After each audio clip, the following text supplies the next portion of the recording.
What's going on, guys? Boss Up a 6 here, back to another video, and today I'm here with a very interesting video. This is going to be a viewer response. Now, you're probably wondering what the hell does that mean? It's basically where you respond to a video that is having a trend going on. What's today's trend? Well, I was on a certain metal YouTuber's stream the other day, aka Thrash Maniac 99, aka Levi. I was on his stream about a week or so ago, just shooting the shit with him, and I thought to myself, how about, what are some of the best metal comeback albums? And he kind of took that idea, and he even gave me a shout out to it. I'll post a link to his channel, or probably his video in the description. Please go check him out. He's a really cool guy. And he got some really interesting comeback albums. Him and I are different, but there's like a couple similarities. But this is an idea I did not think that might actually turn into a trend. And I'm happy that he gave me a shout out, because I did not think that this would actually be turned into kind of a trend, hopefully. But yeah, this is in no particular order. Like, this isn't like a ranking. It's just 10 metal comeback albums from bands that haven't released an album in many years, or their old vocalist finally reformed with them, so on and so forth, or like the original band members finally got back together. Stuff like that. So, with that being said, let's get right into this and start with my favorite band of all time, Judas Priest, Angel of Retribution. Came in 2005. It has been over a decade since we had the metal god Rob Halford return. And holy shit, this album is absolutely awesome. It's not entirely perfect, I will admit, but welcome back, Rob Halford, after being gone from the Painkiller album back in 99 and doing that whole stint. He left in 92 and finally reformed after a Ripper Owens era happened. He came back in 04. They made this album, and my god, this is one of the best Priest albums. It's probably top 10, if we're going to be honest.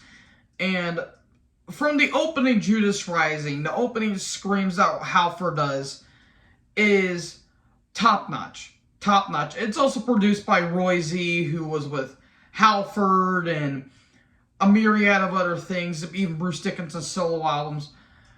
Amazing stuff. Judas Rising, Deal with the Devil, Worth Fighting For, Demonizer, Angel, Hellrider.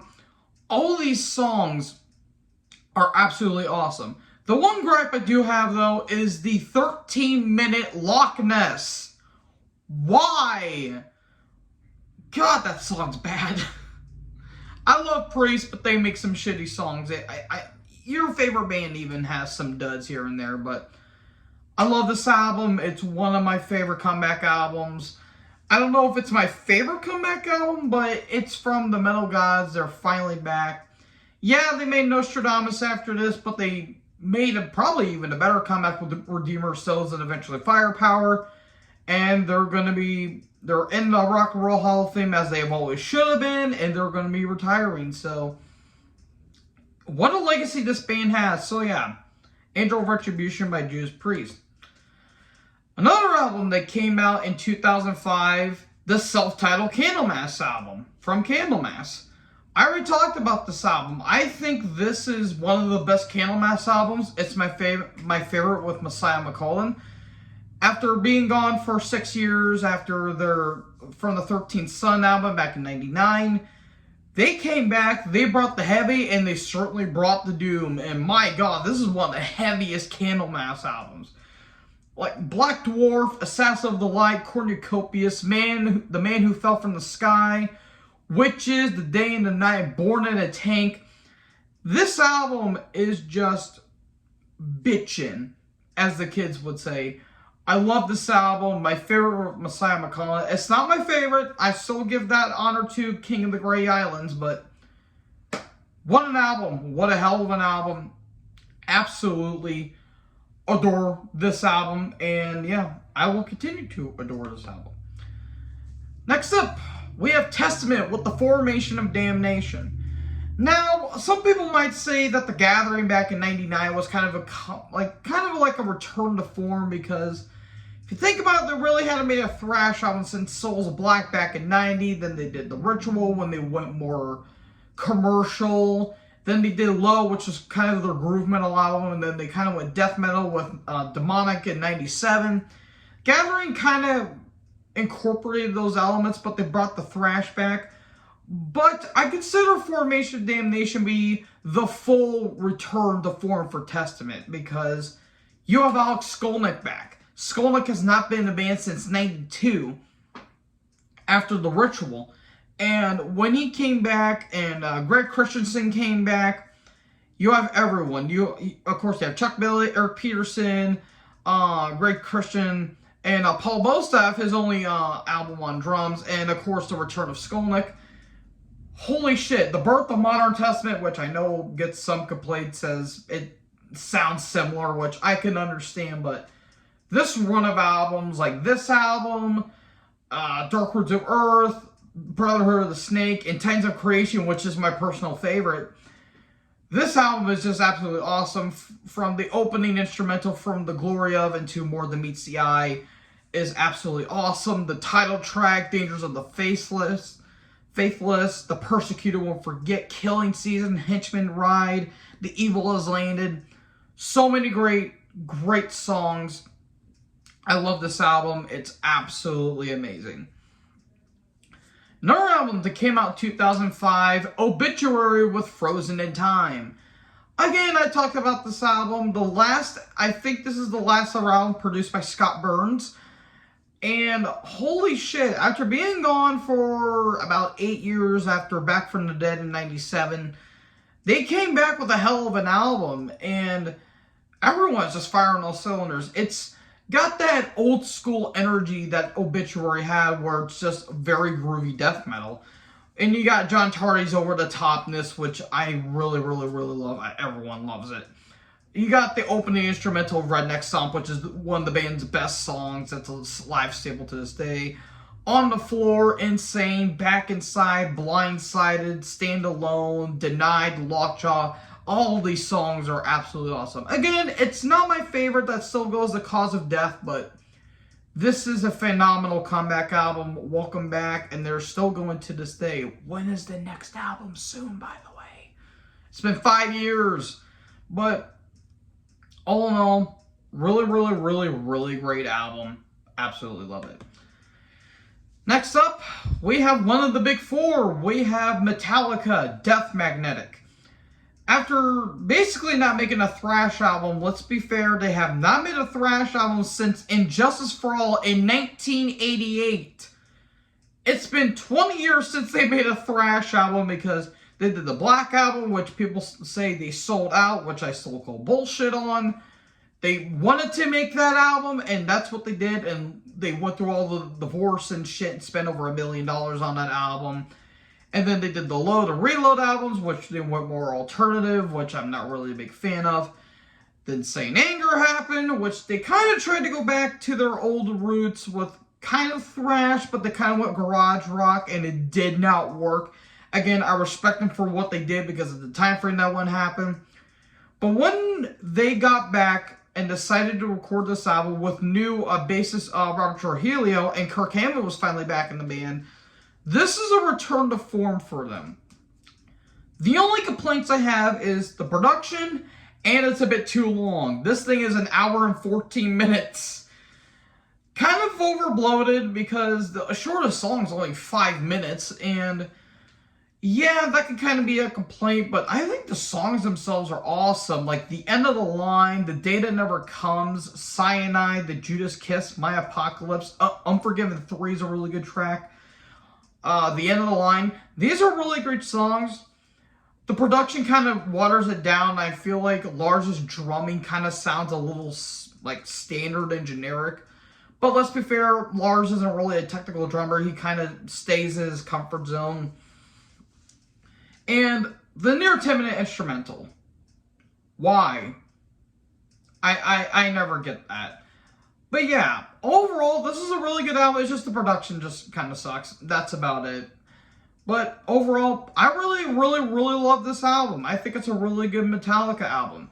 Now, lyrically, it's better than Hardwire, but Hardwire is better production-wise. If the production was on Death Magnetic, it probably could have been a hell of a better album. But what we got, I think, is a really good album. Next up, from one of the big four to another of the big four, Slayer with Christ Illusion. Third favorite Slayer album. I know, kind of shocking. Now, people may consider God Hates Us All was kind of a return to form, but it wasn't a return to form for the entire band, because you still got some of the cheesy nu metal stuff that they did on Diabolus and Musica back in 98. And in 2001, nu metal was still kind of king at that point. But then, once 06 came around and they got Dave Lombardo back, that's when the true lineup, that's when the original lineup finally came back, and holy shit, they are pissed on this album. From the opening Flesh Storm with the dissonant riffs, and it's like dun, dun, dun, dun. It is just aggressive, and the production is heavy as hell. It's also produced by Rick Rubin. Good lord, the songs. Eyes of the Insane, Jihad, which talks about the terrorist attacks on 9/11, Cult, Supremus, Black Serenade, Catatonic. Catalyst is probably one of the fastest Slayer songs. Just, God, Lord have mercy. Even the bonus track Final Six kicks ass. Really love this album. I really love this album. It's kind of the last great Slayer album, in my opinion, because I did like World Painted Blood, even though it kind of felt like a watered-down version of Christ Illusion, and the production's kind of weak. And you all know I don't like Repentless. I think that's the band's worst album. But all in all, really love this album. And yeah, so speaking of which, speaking of a return to form for the band, I guess you could say, Iron Maiden with Brave New World. The return of the air raid siren himself, Bruce Dickinson, and Adrian Smith to have a supergroup. However, I might be critical, and by critical, I mean very critical, of Iron Maiden's latter-day output. This is a pretty good album.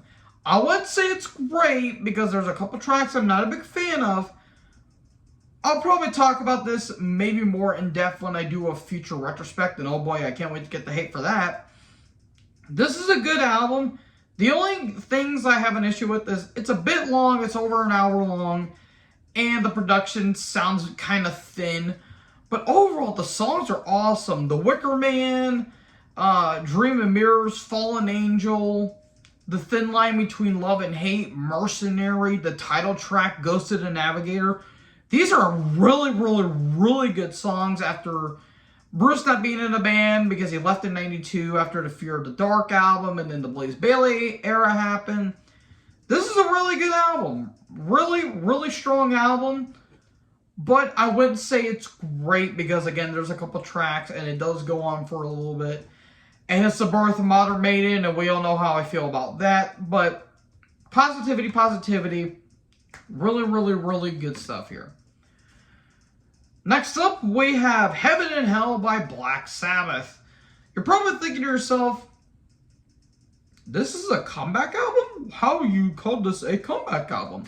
Well, if you think about it, Technical Ecstasy and Never Say Die weren't really good, let's all be fair.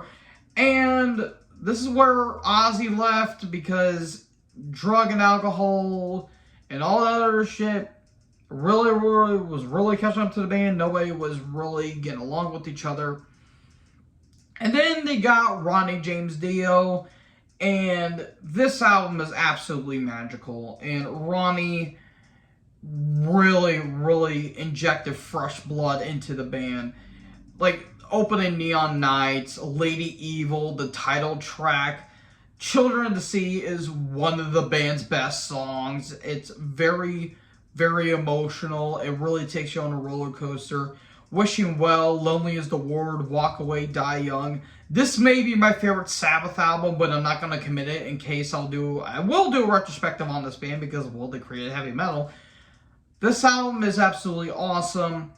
I love this album. It's one of the best albums of all time, and it kind of birthed the NWO BHM style with the new lead singer and the very polished production.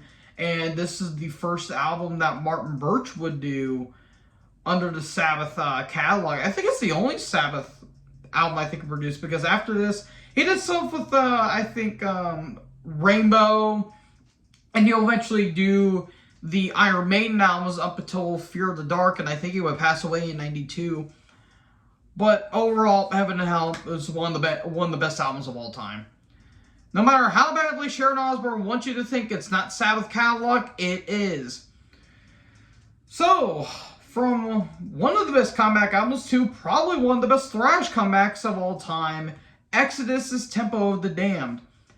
After kind of being silent for 12 years after the Force of Habit album back in '92, yeah, the band weren't really digging the sound, and with some side projects not really taking off. They did some shows, they did a couple live albums with Paul Bailoff, the original vocalist that did his one and only album, Bonded by Blood, back in '85. They had material written, and Paul's lyrics were even featured on this album, but unfortunately Paul did pass away from a stroke in February 2nd of '02. And Gary was determined, come hell or high water, to make this album, so they got Zetro back in the band, and everyone else was firing on cylinders. They got new bassist Jack Gibson, Tom Hunty was back in the band, and holy good God, the birth of modern Exodus. This album is just furious. Like, Zetro just sounds pissed throughout this entire album. The opening Star Spangled Banner is one of my favorite Exodus songs. Blacklist is a bona fide thrasher. Like that, if that song is played, no matter how many times Exodus is going to be on stage. Title track, Throwing Down, Impaler, Forward March, Shroud of Urine, War's My Shepherd. Second favorite, I think, of Exodus' career, in my opinion. It's my favorite with Zetro. My God, it's not the best, in my opinion. That still goes to Shovel-Headed Kill Machine. And I just love this album. It's absolutely awesome. I love it. It's one of the best Exodus songs. It's one of the best thrash albums of the 2000s, because that's when the resurgence of thrash really started coming in with the Megadeths and the Metallicas and Anthrax and Overkill and Testament.